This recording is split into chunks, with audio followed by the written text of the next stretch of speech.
views and opinions expressed in this program are those of the participants and do not necessarily reflect the views of BronxNet or the program underwriters. And hello, welcome to Open, the one and only show that opens the Bronx and the rest of the world right to you. I'm your host, Daren, Jaime, and today we'll update you on what's happening in and around our borough, as well as across New York City. Coming up on today's show, we go front and center learning about how to build and understand your credit. We'll give you more details later on. Afterwards, we'll speak with street team member at Citizen App on how they're developing cutting-edge technology so you can take care of the people and the places you love. A little later on, we'll also discuss a not-for-profit organization that's striving to protect, empower, and promote independence for at-risk children as well as their families. And then finally, we'll speak with an entrepreneur and author who turns their trauma into triumphs. So we encourage you, stay tuned because all this and much more is heading your way. Right now, we're officially open.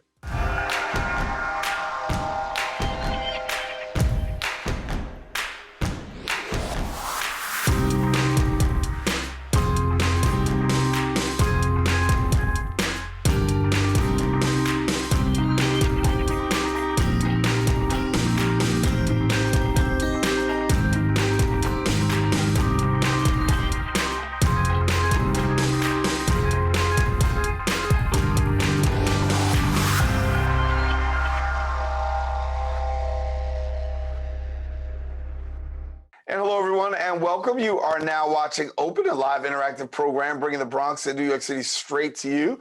We also want to welcome our viewers on Manhattan Neighborhood Network as Open is being broadcast live simultaneously on the MNN channel. And then also, we encourage you to stay connected to us on our social media platforms. That's BronxNet TV. And of course, on our website at bronxnet.org. Well, a lot has been going on through the course of the past week. We can't take you through everything, but we can take you through a couple of things with our Bronx updates.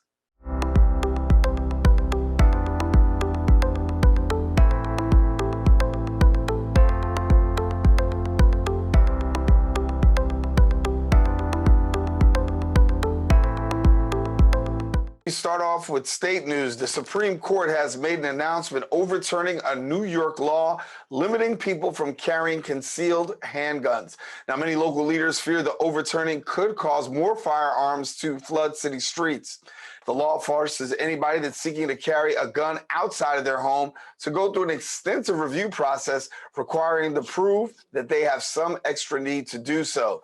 City and state officials say the law is a crucial tool for stemming the tide of handguns on city streets as the number of guns seized by New York City police continue to rise. And in other news, New York Governor Kathy Hochul signed into law a measure requiring school districts to consider installing silent panic alarms directly alerting law enforcement. Alyssa's Law is named in honor of Alyssa Al-Hadef, who was shot and killed in a mass shooting at the Marjorie Stoneman Douglas High School in Parkland, Florida in 2018. It requires school districts to consider panic buttons and other direct communications to alert law enforcement during life-threatening situations. Now, a spokesperson for the New York City Mayor, Eric Adams, says the mayor doesn't believe city schools need the alarms since school safety agents already have a direct line to the NYPD.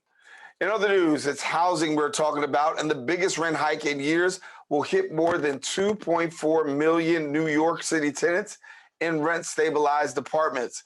The increases will be effective for new leases starting on October the 1st.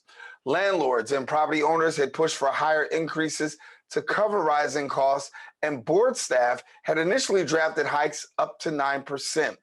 City Comptroller Brad Lander accused the board of capitulating to property owners rather than the 2.4 million New Yorkers in rent-stabilized apartments. Mayor Eric Adams commented, quote, "This system is broken, and we cannot pit landlords against tenants as winners and losers every year." Well, that about wraps it up for our Bronx updates. We thank you for watching, and listen, don't go anywhere. We got some exciting guests. Open continues coming up right after this.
And welcome back to the show. Building up your credit score is one of the most important things that you can do to start down the path to financial success.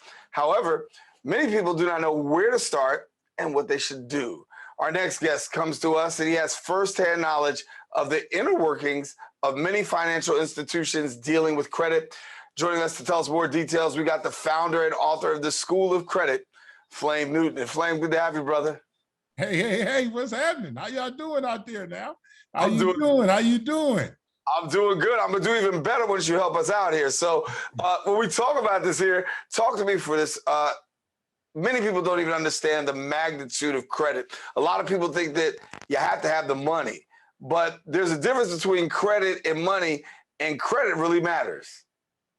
Oh, it sure does. On a plethora of different levels.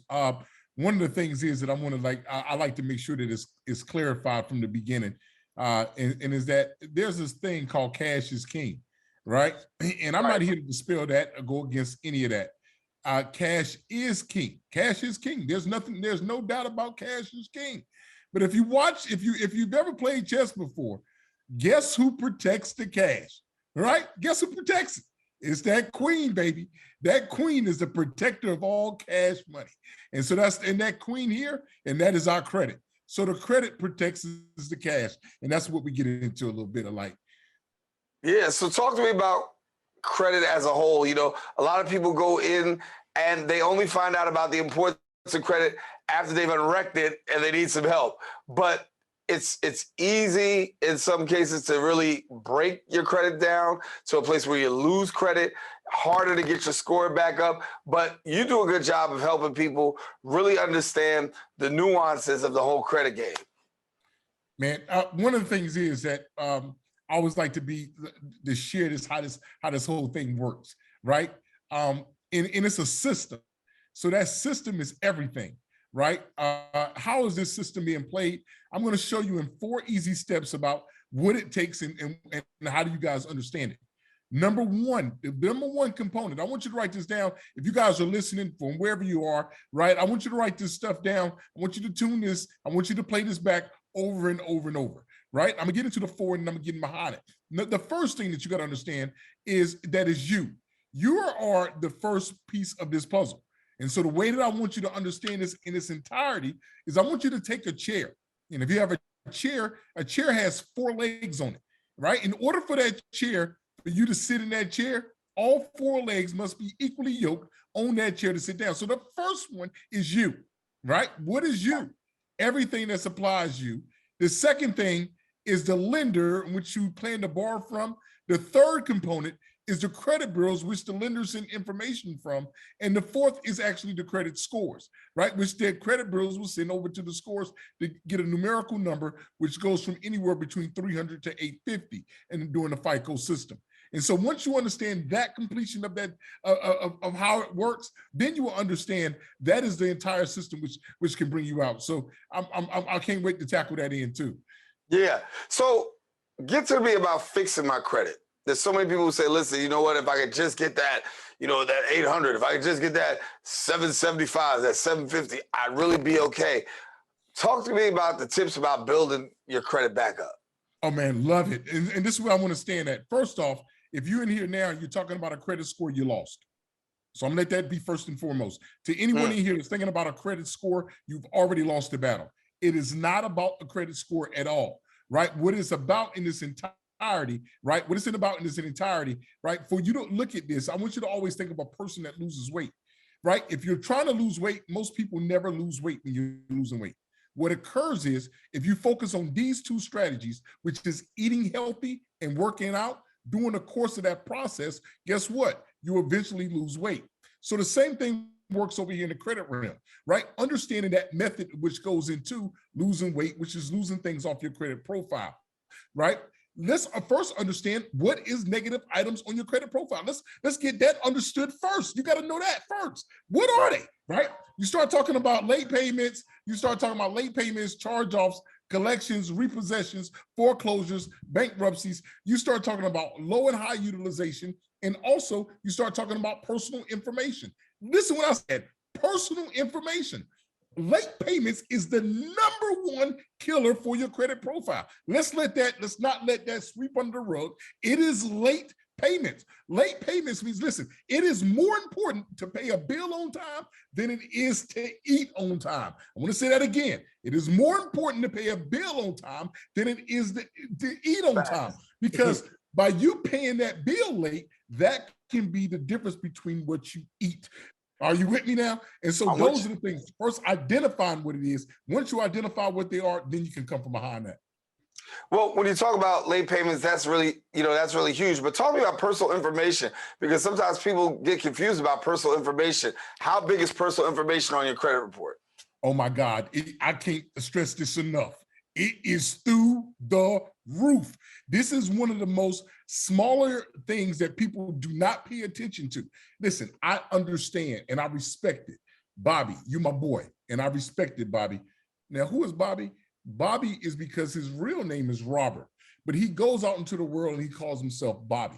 So when he fills out an application, he writes the word Bobby down there. So now when you look at a credit profile, he will have the word called Robert Smith down there, right? He will also have the name called Bobby Smith down there. He will also go by sometimes Rob Smith down there. Sometimes he go by Robbie Smith. Sometimes he go by Robert J. Smith. Sometimes he go by Robert Jeffrey Smith. Sometimes he go by Bob Jeff Smith. See, those different correlations of her name, they're going to make it to where a lender looks at your credit profile and see different configurations. And what they want to do is step away, because to them, you're trying to pose yourself as someone different every time. So, but when you also look on there, such as your address. Now, me and you can have a real heart-to-heart conversation here.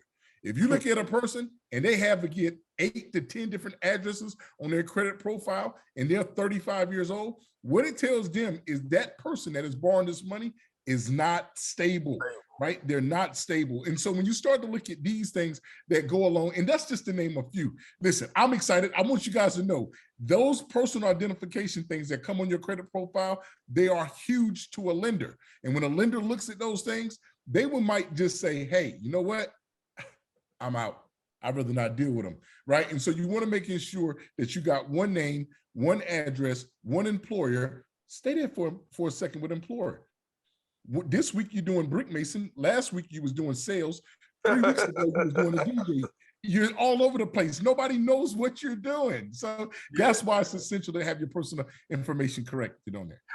You know, you take a lot of time teaching this stuff, and I want to let you know that he's the author of The School of Credit, helping people to be able to come in that area, improving, getting your life together. Talk to us about The School of Credit.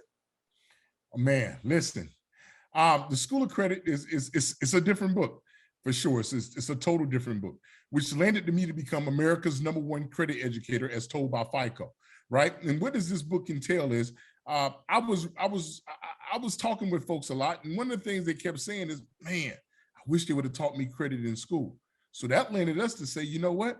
Let's call it the School of Credit, right? Mm-hmm. The School of Credit, where each grade level represents something different pertaining to credit. So we start talking about, first off, first grade. What is credit? Where did it begin? Do you understand about the barter system? That's how it began, right? Understand how's the social security number even linked to credit, and where did it all begin, right? Second grade, we start talking about the credit bureaus, right? What do they do and how do they perform? Did you also know that there are so many different credit reporting agencies? They only talk to you about 3, which is Equifax, Experian, and TransUnion. There's credit reporting agencies for when you're actually trying to get an apartment. There's credit reporting agencies when you're actually going to a restaurant, right? They got so many different ones that are out there, right? Then you start to get into the things that are on your credit profile. Not only that, it leads you over to bankruptcies and what they are, and you'll go about understanding about the credit scoring system. 7th grade, we start talking about disputing the credit. Now think about that for a minute. You guys were always talking about fixing your credit. I didn't start talking about fixing your credit until the 7th grade. That means there's 6 other prior grades that you got to learn about before you can even begin to fix your credit, right? 8th grade is when we start talking about building up your credit, what type of trade lines you need to have in your credit profile. How does your profile supposed to look? You remember we talked about earlier about how you eat, having the right foods on your table will actually give you strength, or it can actually lower you down. That's similar to how your credit profile works. Having the right credit cards, having the right lenders on your credit profile can build you up or lower you down. Right, then you start to understand about how to protect your credit, how to get into all of these things. What about the banking system? What about happens if you have to sue someone? What about if somebody's trying to sue you? How do you protect yourself? And a whole lot more. That's why it's 12 levels of the American credit system. Yeah. So how do people get in touch with you in terms of being able to get this information? Oh man, I love it. Listen, I need you guys to write this down. I need you to write this down in its entirety. It's called Meet Flame.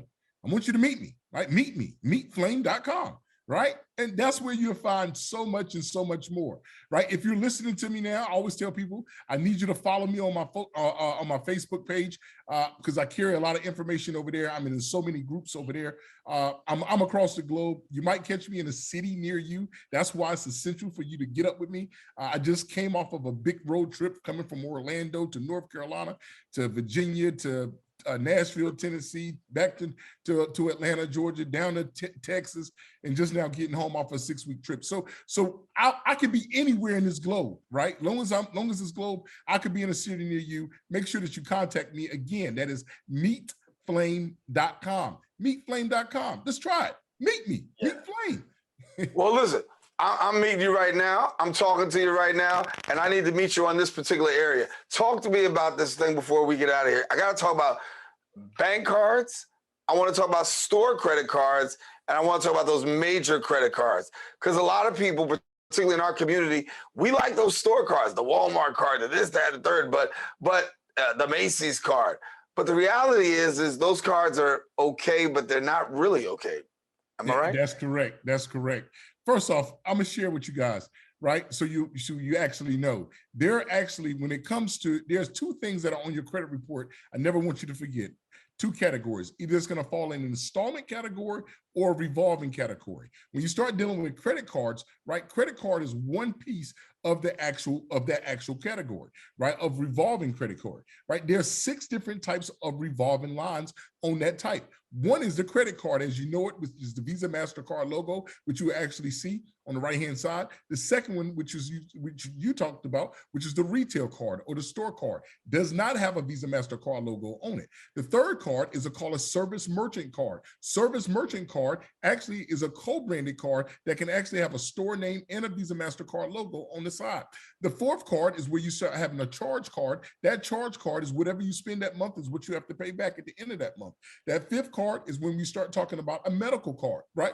Meaning that you can use it for medical emergency procedures and providers and things of that nature, pharmaceuticals, right? And then the sixth one is called a line of credit. Now, when it comes to these things, right, out of all of these, right, it is actually the credit card, right? It is actually, it's regularly the credit card and the charge card that can give you the most bang for your buck. Why is that? Anytime that you're using your credit card, you want to make sure that you're actually receiving benefits from it, whether it's from your gas, your dining, whether you're actually are going to the grocery store. All of these different perks pertaining to where you're using your money at, you can be getting rewarded for it, and those rewards become points, and they become free vacations for you. But when you're using those retail cards, the most benefit that you're going to get from those is probably getting 5% off today by using it if you went to a local store under that manner, right? So when you got to understand about how all of these cards work and what can be stacked up against them, it is actually the credit card, because that's going to give you the most benefits and the most protection pertaining to you. Have you ever bought something and didn't have to return it? Think about going to Lowe's and you went to buy a stove or oven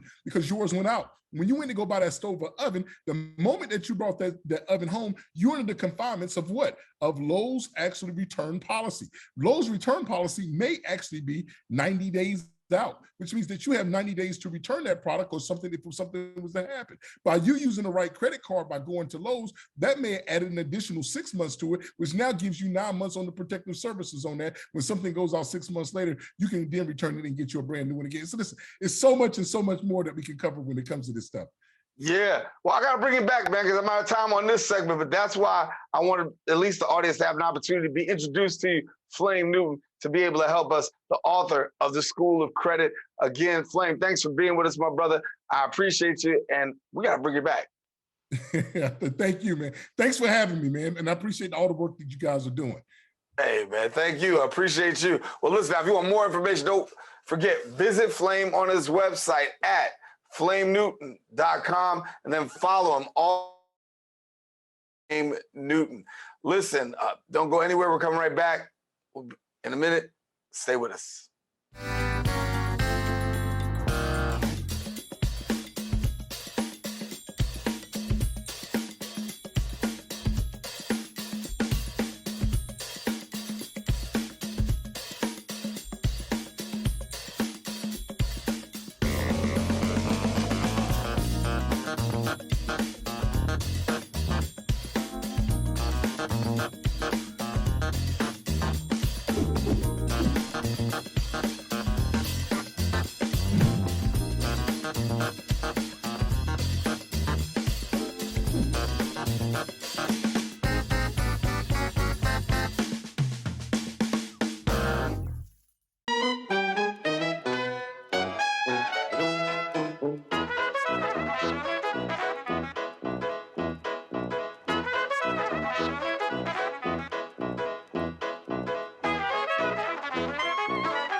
And welcome back. Citizen is a personal safety network empowering individuals to protect themselves and the people and the places that they care about. Now, the company believes that stronger communities are safer communities. The company can see incidents unfold and get real stories from people on the scene. Joining me now to share a little bit more details on the Citizen app, we have Street team member Chris. And Chris, thank you so much for being with us. How you doing, Daren? How you doing? I'm doing good, brother. And so this app really puts family members, loved ones in touch in case of emergency. We want to provide safe communities for every community in the neighborhood. So we taking a different approach with technology, providing that information. Are you aware how the Citizen app works? You can explain to us.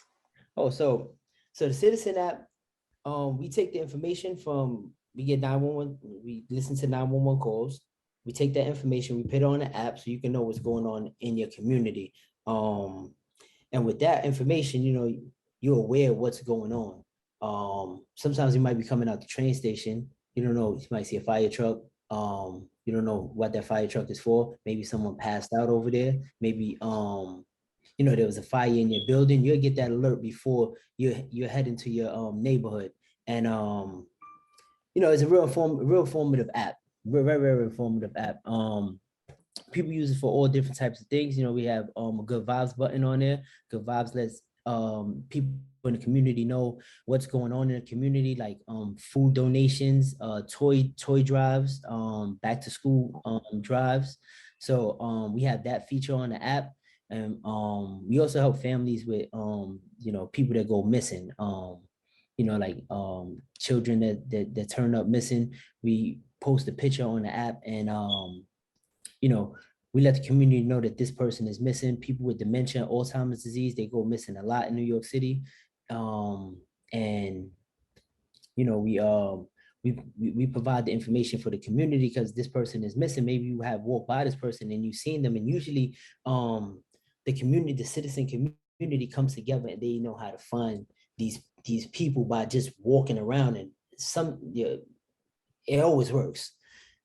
Somebody saw something. Somebody saw this missing person. The other day we had a missing gentleman. His last name is going to be Jenkins, and he went missing on 145th Street, Salt and Pepper here. And you know, we went live, and the community is coming together to try to find this man. We found out that, you know, he had jumped on one of the buses and headed back downtown. The police was looking for him in the train station, but he had jumped on one of the buses. And, you know, we got some of that information through the comments, you know, because people are active, you know, with the app. A lot of people use it, and a lot of people use it, you know, to pass information along. So it's not necessarily all bad news. It could actually be good news in terms of helping people to find out what's happening in their community, the good things that are happening as well. I know that you're presently right now in 60 cities and counting. What does it take for a city to really become a part of this? It takes community for a city to be a part of it. Community has to want us in their neighborhood, and you know, and the community has to be active, you know. They have to be active, you know, and involved, because you know, people want to know what's going on. Wherever you're at, people want to know what's going on. People want to know why the, you know, sirens are blaring. People want to know, you know, they want to be warned of you know, a potential robbery suspect running into a store and barricading itself. You know, you get that alert. It gives you time to lock up your business and you know, prepare yourself for, you know, for whatever's going on. And, you know, through the app, we do updates to let you know, this possible danger is over with, or this danger is over with. So, you know, the community has to want us to be in their neighborhood.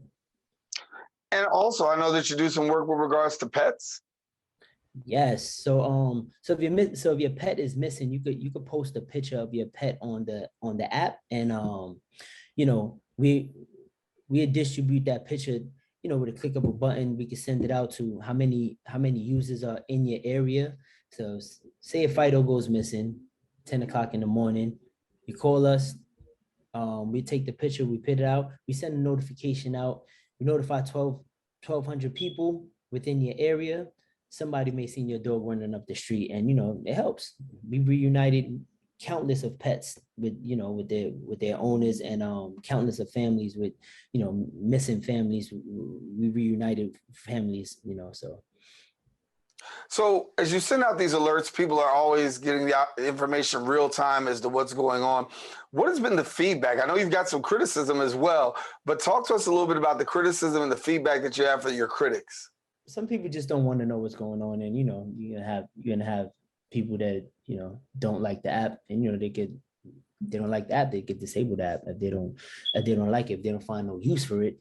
But you know, anything you do, you're gonna have critics and people, you know, talking bad about what you do. But, you know, we got to find the good in everything you do. Like my main focus is finding missing family members and reuniting families. That's, you know, my main focus, and providing information to the community. You know, I go report what's going on, what's happening, and I keep the people informed. I get a lot of positive feedback, a whole lot of positive feedback, and people love what I'm doing out here in the streets. So I don't really pay attention to, you know, the negative feedbacks or what people have to say negatively, because I just keep doing positive stuff. How's it feel for you when you see loved ones being reunited with their families? Oh man, it's you know, it's priceless, man. You know, it definitely touches me in a place where, you know, it's like a feeling you can't buy. You know, I was when I was younger in 1991, one of my cousins went missing, and we never found her. You know, she just went missing in Brooklyn, and we've been on all these shows trying to find her, and still to this day we haven't found a body. She's just missing. So when we had a lost kid, he was 11 years old, his name was Jaime. He went missing. He'd been missing for like 2 days. We found him after the 4th day. It was a big search. The community came out. So he was like hanging out in the mall by like Yankee Stadium, and he was in the Target over there. And I walked in there and I found him on, you know, the display laptops. He was on TikTok. For 4 days he'd been missing, 11 years old. He was a tall kid. He was like I want to say 6'5", 6'4", tall kid, 11 years old. Standing out but we had so much engagement from the community. The community came together. There was search parties looking for this kid. There was so much information going on in the app, and, you know, that day right there, it opened up the door for Citizen app to, provide a tool for, people in the community that needed help finding their missing loved ones. And, NYPD does their thing. They try their best, but, they get a call for a missing person and they'll do a level 1 mobilization to try to find this person. They put all the cops involved on it. But then, 10 minutes later, something else happens. A shooting happens. They got to respond to that.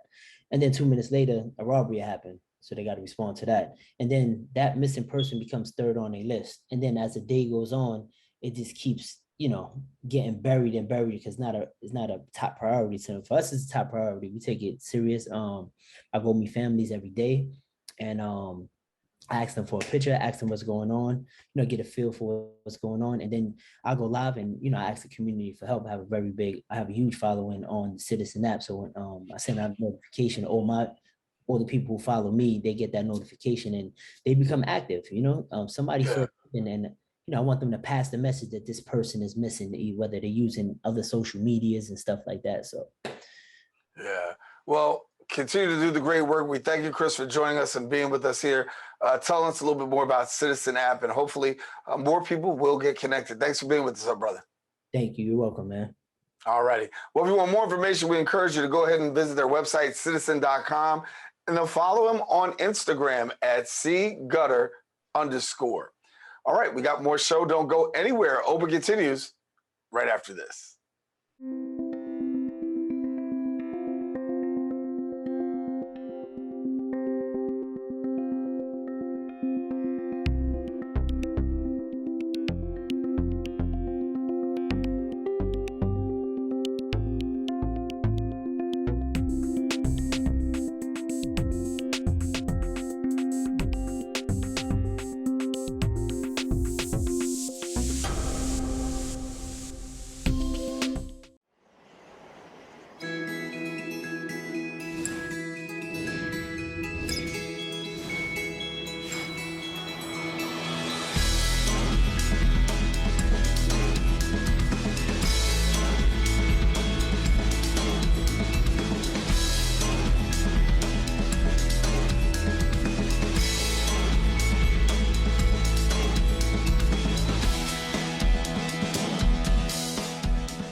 And welcome back to the show. Cardinal McCloskey Community Services strives to protect, empower, and promote independence for at-risk children and families and those with developmental disabilities through quality community-based services. Now, joining us to share more details is the Cardinal McCloskey Community Services Senior Administrative Director of Education. We've got Janine O'Connor, and then we've got ERSEA Manager Gilda Morales-Aleman. And I thank you so much for being with us. Thank you for having us. Thank you very much. Good morning. Good morning. And Janine, I'll start with you. So a little bit more about your organization. I know that you're really helping children and families really take it to the next level. Yes, we are. So what we do at Cardinal McCloskey is we provide quality, comprehensive care to children and families. We do early childhood programs through pregnancy. So we work with pregnant women, infants, toddlers, preschoolers, up through kindergarten, 0 to 5 services. And not only do we work with the children, we work with the entire family. So we provide care to the children and to the parents as well. So when a child comes to our program, The first thing we do when we meet with a family is we also support the family with their own goals as well. So educational goals, developmental goals for children, but also goals for parents. And Gilda, a little bit about your work. I am the enrollment and recruitment manager. So I oversee the 9 schools that we have currently and kind of like oversee the enrollment for the whole entire program, meaning recruitment, outreach, and community work. So my role is just to make sure that we enroll families and we make the community aware that we do exist and what kind of services we do provide for here in the Bronx, in the South Bronx area. So Gilda, for somebody who's thinking about this, who's actually eligible to be a part of the program? So like Janine said, pregnant mothers are definitely welcome to our program. So the beautiful thing about Head Start is that if you start, it's like a 5-year program, right? It's a free program if you are, if you qualify under the federal poverty guideline. As of April 21st, the Head Start provided a new legislation that any parent that's receiving SNAP, which is food stamps, supplemental nutrition benefits, qualifies for the program for free. So that was a positive for us. So usually it's people that are basically families that are low income families that are on WIC, on public assistance, or they're in school or doing a part-time job training and things like that. So what we offer is we offer 3 components. We have a home-based program that the home visitor goes to the home and provides independent, when I say an independent lesson plan and social services. Then we offer a center-based program, and the center-based program basically is they run from 8:30 to 2:30 for the toddlers, the Head Start programs. And the early Head Start programs, we have three areas. We have a center-based program for infants that go from 8:30 to 4:30 for free childcare. And then we have the family child care providers that is more like an independent, we subcontract them where the family goes in a provider's home. They're licensed to promote child care, starting from when the babies just get their first shot when they're 2 months old. All these services are free as long as the family qualifies and they are deemed eligible, meaning a proof of address, a proof of income, and a birth certificate to justify that that is their child. Yeah.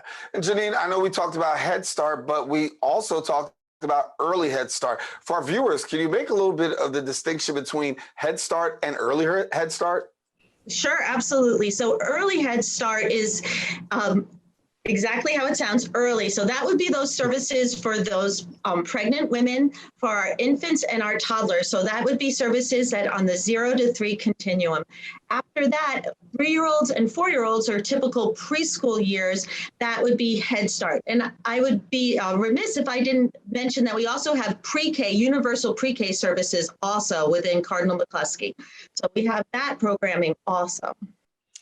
So when we talk about home and center-based programs, obviously it is a good thing to have somebody to be able to get to the home and to help families out. What do we when you get to the home-based situation in regards to your clients by way of services that are needed? Oh, so when we do the home visiting services, the home visitors will come to the home and they come with a developmental lesson. So they come with a lesson tailored for the child based on the child's developmental needs. And they will do the lesson with the parent and they will share the parent what the child is learning. An example would be perhaps for a young toddler tearing up maybe tissue paper and putting it in an empty bottle and then rolling it. And so we'll talk about how the tearing is good for small motor skills and the rolling it will teach some gross motor actions. And on top of that, that's something that the parent can replicate on their own in the home, and it's good for the child. And then it's not an expensive lesson. It's something that's easy for the parent to have in their own home. And on top of that, the home visitor will also work with the parent on any needs that they might have, be it going back to school or help with housing or help with access to to nutrition or something like that. So that is a typical home-based lesson or home visitors. So Gilda, are you finding more people coming through your doors, particularly since we're on the downside of COVID? I mean, a lot of people are dealing with isolation and really a lack of access to services. But now that people are more and more outdoors, are you finding that more people are coming to you? We have had an increase in enrollment now that the doors open after COVID, but during COVID, we all learned about this virtual world. We also were offering virtual services. We offer Zoom services. These home-based services were done, the socialization was done online. The lesson plans were done online via Zoom. So we did service during the pandemic. And right after the pandemic, I find that a lot of young people are graduating and needing childcare services. So our early Head Start programs are always full, and there is a wait list for those programs. So we are open and we're taking enrollment as we speak on our website. We make an appointment. We have virtual tours on a monthly basis. We have walk-in tours, and we do intakes based on appointments due to COVID. And Janine, I know for Cardinal McCloskey Community Services, this isn't your first time at the rodeo. You're really a strong pillar that's in the borough of the Bronx. Talk to us about just being that pillar and being around for so many years and how you've impacted so many lives. Oh yeah, so Cardinal McCloskey Community Services is a strong pillar within the Bronx, and we have multiple sites throughout the county, throughout the Bronx, not just in the South Bronx. We go very far north also. We have sites all over. We reach out to many families in all the different communities, and we've been providing childcare services for at least 15, maybe 20 years or more. So quite a while since childcare has been available in the Bronx throughout New York City. Yes.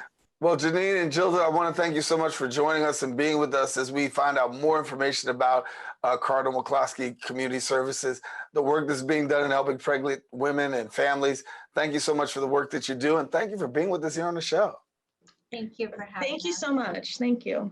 All righty. We want our viewers to know, if you want more information, don't hesitate to visit their website, cmcs.org, and then follow them on Facebook and Instagram at Cardinal McCloskey. We do have more show. We don't want you to go anywhere. Stay with us. Open continues right after this.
Welcome back.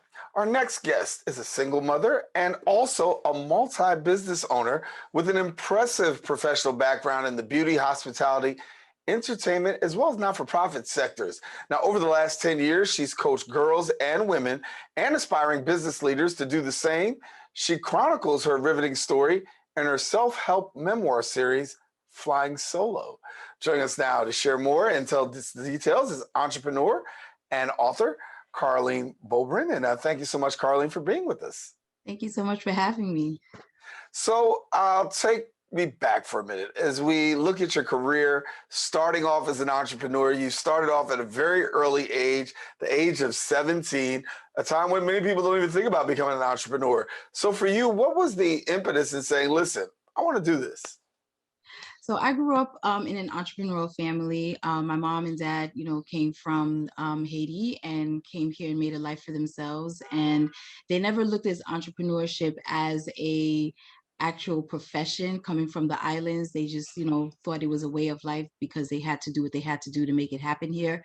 But for me, growing up, it impacted me very, very much. And at the age of 17, I remember getting my first job, and I wanted to have my first job because I grew up in, my family's businesses and helped them, throughout their whole, foundation of building their businesses. And so for me, I didn't look at it as a job. I just, I wanted to fill out an application and go through the whole process. So I did that. At 17, I filled out an application, I got hired at a prestigious retail company, and it lasted about 3 days. And I said, this is not for me. I had a tyrant boss who just, coming from, an entrepreneurial family, I've learned a lot, so when I got into that department, it was just like, this is not it. And so I wrote him a letter of resignation. And within that 3 days I got hired. I think I started on Monday. By Wednesday, I wrote that letter, told him everything he was doing, wrong in the department and what he can do better to that he could improve on. And I said that was it. So at that age, I figured that was not the way that I wanted to go. And I started my entrepreneurship journey at that point, where, I at the age of, I think it was like 15, 13, I started a little business within my mom's salon. And so that gave me like a lot of, of my own foundation of building something and growing it within her space. And so at 17, I was like, I can do this. And so I went back to working at the salon with her, and continued that journey up until, I got older and started branching out on my own and building my own foundation. So you write a book, Passion to Profit, talk about your personal life. And, by all accounts, I think you've been through it. When you go and look at your story, talk about a narcissistic ex-husband, having to really deal with divorce, having to deal with, a lot of different adversities in life. And yet and still you are able to take pen to paper or now the computer and be able to write this book. So talk about why you wanted to write this book. Yeah, so at one point in life, going through all of those difficult challenges, I lost everything. I lost my home. I lost the life that I knew. I literally had to move back into my parents' house with my 3 kids in the bedroom that I grew up in and had to start over. And so for me, it was, using that story and, having a spiritual conversation to say, God, if you get me out of this situation, I want to help other people as well, that, from all the things that I've learned, to be able to help someone else going through that, because it was a very traumatic time for me. A lot of learning, a lot of lessons learned. And I knew that it was something that someone else could be going through, because I know when I was going through it, I needed all the help and support that I can get. And as much as I was able to learn from it and survive it, I wanted to be able to provide that impact to someone else. And so when COVID happened, prior to COVID, it was always something in the back of my mind. I want to do. And every time I share my story with someone who's either going through something themselves, and I share a little bit about my story or encourage them through things that I've learned, they're always like, oh, you should write a book. You should write a book. So it's always been in the back of my mind. But owning, multiple businesses and going through, raising 3 children, it's difficult. So it's never, there was never enough time in the day for me to sit down and really do it. And COVID gave me that time. And I remember, in the start of COVID, it was like numbifying how the world, the entire world just shut down. And it was just like, for me, what is the message behind this that I could use to, to learn from or do something with the time that, we were given during that time after going through the, the initial shock of what is going on, when COVID happened. But I used that time to, to really put pen to paper, and I prayed on it. And I wrote it was supposed to be one book. And that one book turned into a 4-part book series because there was just so much information and knowledge that I could share and experiences that I could share. And it was, I thought it would be a disservice to just scrunch it all into one book. So it turned into a 4-part book series. And what has been the response for you? I mean, I know you got a lot of people who've been reading and enjoying your story, but talk a little bit about the response. Were you a little nervous about the response you possibly could get putting a book out, knowing that, listen, I've never done this before? Right. Absolutely. There was that fear. And I always, there's always a lesson learned and a seed that I could always drop to, to help someone else. Never go based on your fear to say, I'm not going to do something, because I did have that initial fear because I've never done it before. And it was just like, am I wasting my time? And I did so much work. It was so much work, so much effort to put into it. And I was really nervous about what the response would be. The response has been incredible. Like, I can't even, like, I'm so shocked and yet overwhelmed and excited.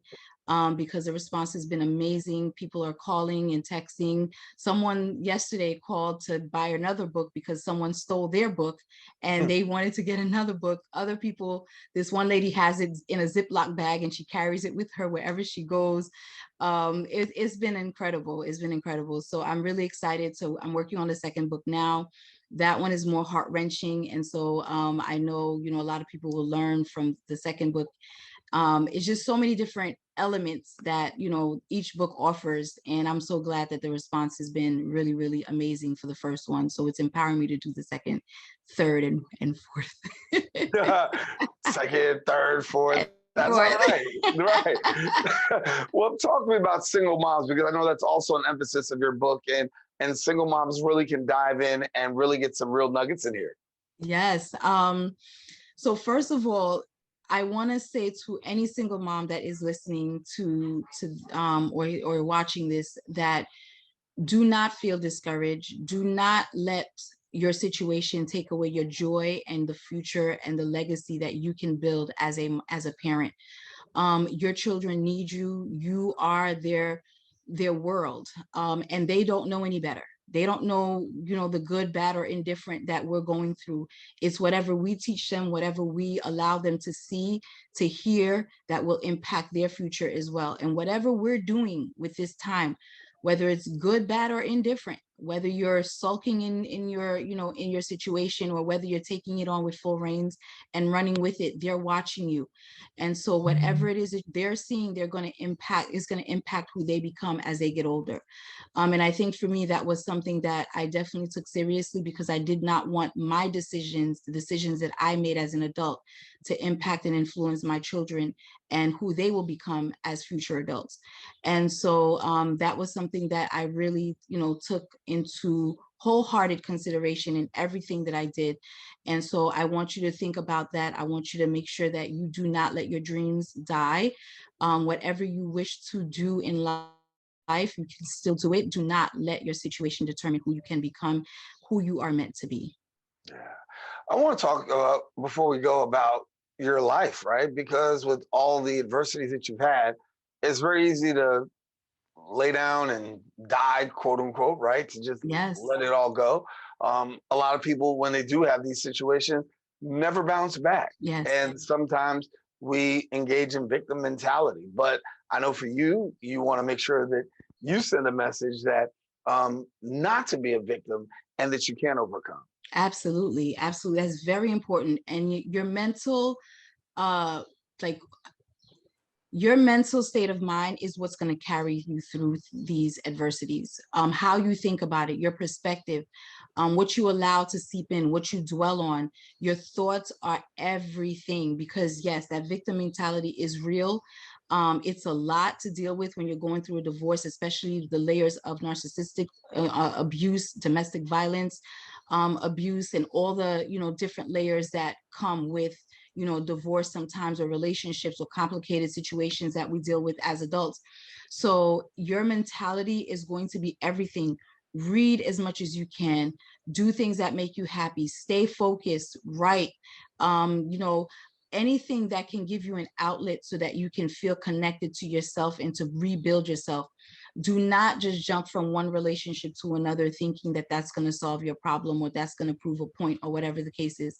I don't know who needs to hear this, or who is watching this that needs to understand that how you feel and how you allow your other people to make you feel, because sometimes a lot of blame is cast also as you're going through these situations.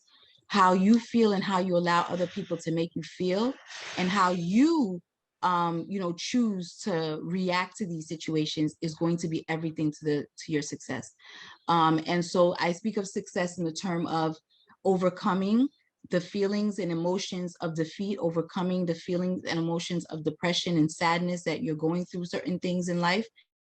You can do it. You will do it. If I did it, you can definitely do it. And that is the message that I write in my books. And I teach you exactly how to really take on that empowering determination to keep going with your life.